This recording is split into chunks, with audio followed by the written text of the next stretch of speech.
12 मई को प्रधानमंत्री नरेंद्र मोदी ने 20 लाख करोड़ के राहत पैकेज की घोषणा की थी, लेकिन इसकी पूरी जानकारी 13 मई से वित्त मंत्री निर्मला सीतारमण लगातार प्रेस कॉन्फ्रेंस करके दे रही हैं। इसी के तहत निर्मला सीतारमण ने 15 मई को अपनी तीसरी प्रेस कॉन्फ्रेंस में किसानों को राहत देने के लिए कई बड़े ऐलान किए हैं। इस दौरान वित्त मंत्री ने किसानों को बेहतर मूल्य दिलाने के लिए एसेंशियल कमोडिटी एक्ट 1955 में संशोधन करने की घोषणा की। इस एक्ट से अनाज, खाद्य तेल, तिलहन, दालें, प्याज और आलू सहित कृषि खाद्य सामग्री को बाहर किया जाएगा।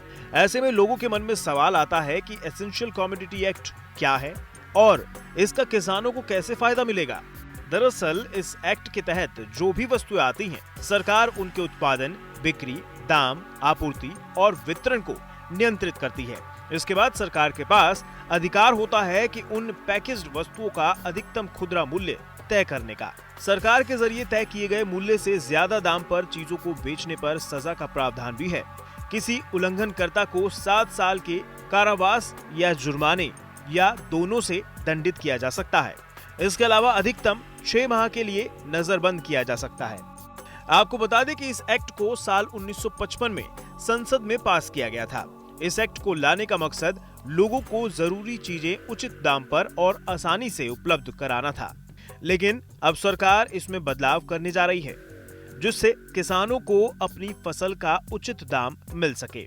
इसमें बदलाव करते हुए अनाज, खाद्य तेल, तिलहन, दालें, प्याज और आलू सहित कृषि खाद्य सामग्री को एक्ट से बाहर किया जाएगा। इसका मतलब साफ है कि इन सभी कृषि खाद्य सामग्री पर सरकार का नियंत्रण नहीं रहेगा। किसान अपने हिसाब से मूल्य तय कर आपूर्ति और बिक्री कर सकेगा, जबकि सरकार समय समय पर इसकी समीक्षा करती रहेगी और जरूरत पड़ने पर नियमों को सख्त किया जा सकता है। भारत एक कृषि प्रधान देश है। आज भी छोटे और मझोले किसानों के पास 85% खेती है। इसलिए सरकार देश के किसानों को सशक्त बनाने पर जोर देती नजर आ रही है।